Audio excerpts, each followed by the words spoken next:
Vamos dar continuidade ao estudo do Teorema de Green. Nesse vídeo, vamos ver o enunciado e algumas ideias relacionadas ao Teorema de Green. O enunciado do Teorema de Green diz o seguinte: seja D uma região do plano cuja fronteira é uma união de curvas simples, fechadas, certo? As curvas C1, C2 até Cn, ilustradas na figura aí, você tem algumas curvas limitando o interior da sua região e o exterior da sua região, certo? Então aqui você tem buracos na sua região, dado por essas curvas, né? Vamos dizer C1, C2, C3, e aqui fora uma quarta curva, C4. Todas essas curvas vão estar orientadas positivamente de acordo com a região. Vimos a noção de orientação positiva no vídeo anterior. Então aqui, por exemplo, a curva C4, a curva de fora, está orientada no sentido anti-horário, justamente para que você tenha a sua região sempre à sua esquerda, né, no sentido de visão do percurso da curva. E as curvas de dentro orientadas no sentido horário.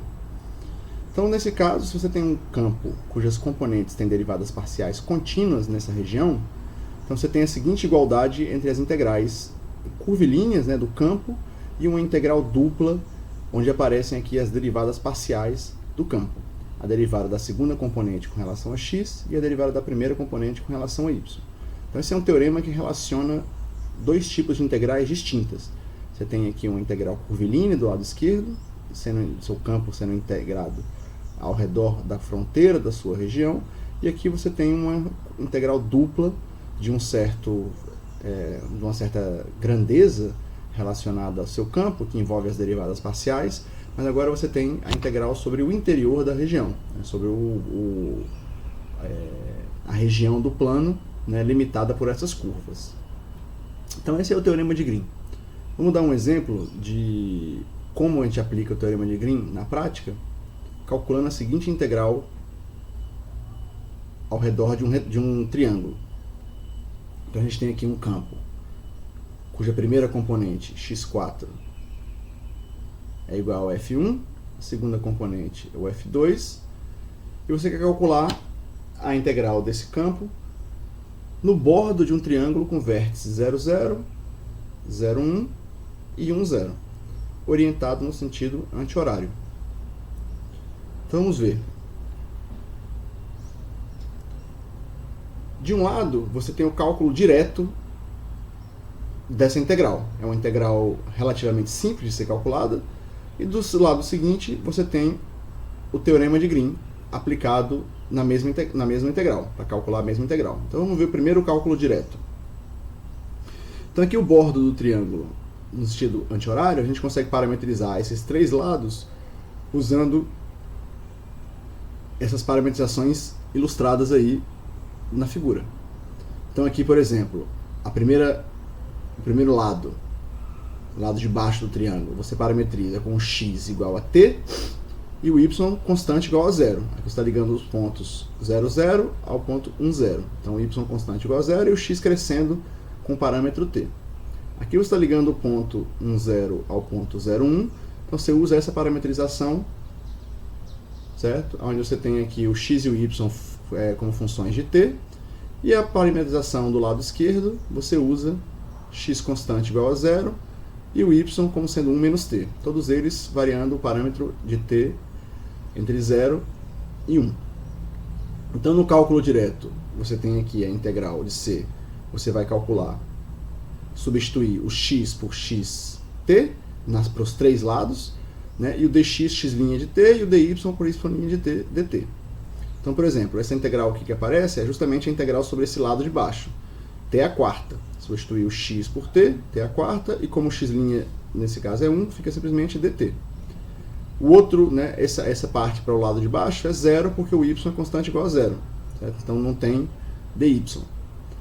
Nessa integral seguinte, você substitui o x, né, a quarta, por y menos 1, não, desculpa, por 1 menos t, certo? E o y por t. Aqui o x', observa que é menos 1, então por isso esse menos que aparece aqui, certo? E aí você tem aqui o xy sendo 1 menos t, t. E por último, essa integral do lado esquerdo, o x é constante igual a 0, então não tem x, né, dx. e aqui o y você substitui por 1 menos t, certo? Mas também nesse caso, como x é igual a zero, então esse termo aqui, xy, some, não tem esse termo. Então essa integral ao longo desse lado esquerdo é zero, toda ela. Então sobra só essas integrais aqui. Então resolve, é fácil, seu resultado dá 1/6, né, pelo cálculo direto. Já pelo teorema de Green, o que a gente observa é que essa curva C que a gente está integrando, que é o bordo do triângulo, limita uma região do plano, a região triangular, que a gente consegue descrever justamente como sendo x entre 0 e 1, e o y entre essas duas funções, que é 0, constante igual a 0, e a equação dessa reta, que é y igual a 1 menos x.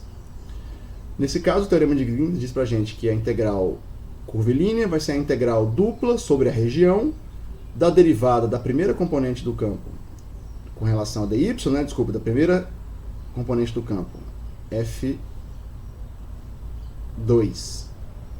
né, com relação a x, e da segunda componente do campo, f1, com relação a y. Então, df2 dx menos df1 dy. Aqui tem o cálculo.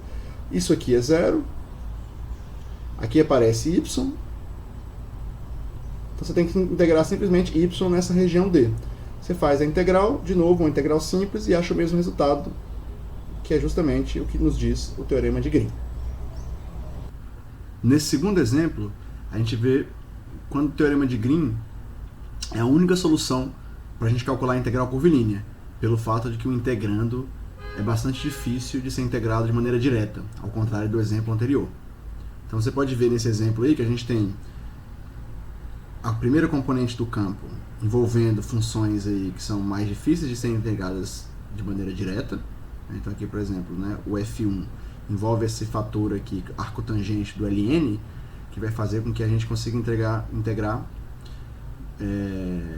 não consiga integrar de maneira direta.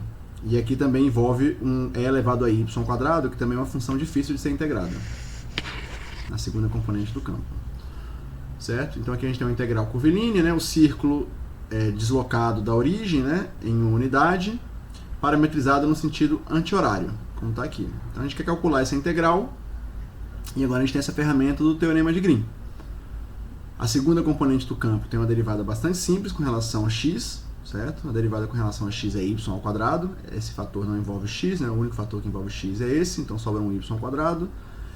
A primeira derivada, a primeira componente do campo, esse fator aqui só depende de x, então quando se deriva com relação a y, ele some, então fica só esse fator aqui, que te dá um menos x ao quadrado. Então quando você faz aquela grandeza que aparece dentro da integral dupla do teorema de Green, df2 dx, df1 dy, o que você obtém é x ao quadrado mais y ao quadrado.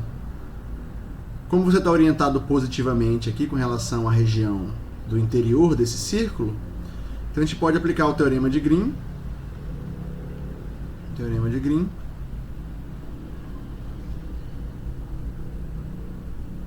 vai dizer que a integral do f1 dx mais o f2 dy vai ser igual à integral dupla de x ao quadrado mais y ao quadrado dA, aonde D é o interior desse círculo.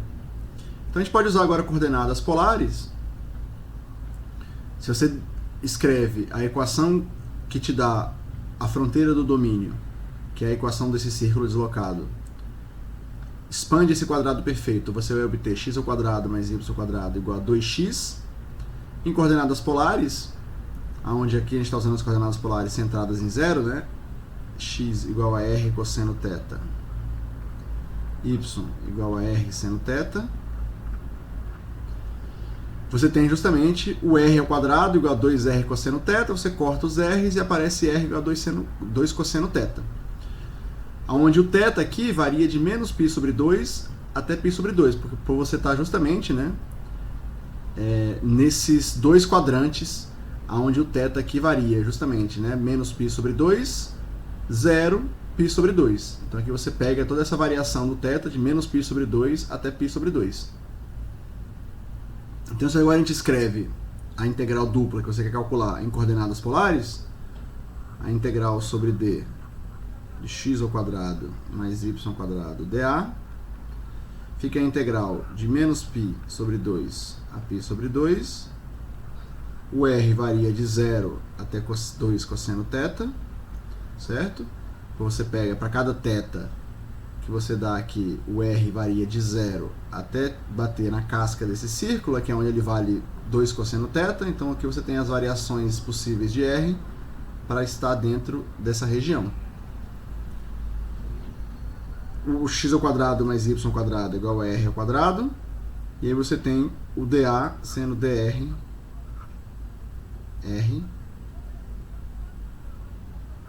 dr, dθ. Aqui aparece jacobiano a transformação.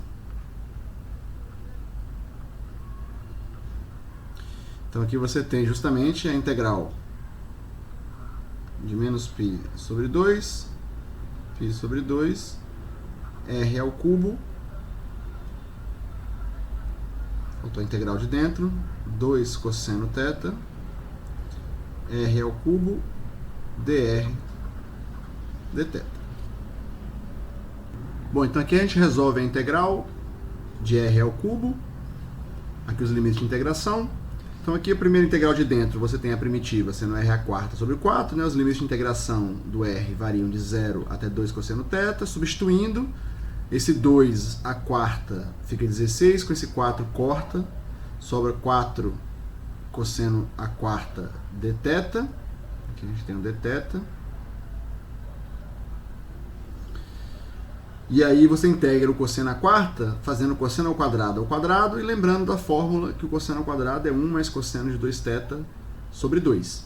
Esse 2 ao quadrado corta com esse 4, e você tem simplesmente 1 mais cosseno de 2θ ao quadrado. Abrindo o quadrado perfeito, você tem 1 mais 2 cosseno de 2θ, cosseno ao quadrado de 2θ, e de novo substitui o cosseno ao quadrado por 1 mais cosseno, agora nesse caso, como sendo 2θ, vai ficar cosseno de 2 vezes 2θ, então cosseno de 4θ sobre 2. E aí você tem a primitiva, né, da parte constante, esse 1 com esse 1 meio, fica 3 meios de θ. O 2 cosseno de 2θ, a primitiva é seno de 2θ. E a primitiva de cosseno de 4θ sobre 2, fica seno de 4θ sobre 8. Quando substituir os valores aqui de θ entre π sobre 2 e menos π sobre 2, o seno de 2θ vai ficar seno de π e seno de menos π, que dá 0.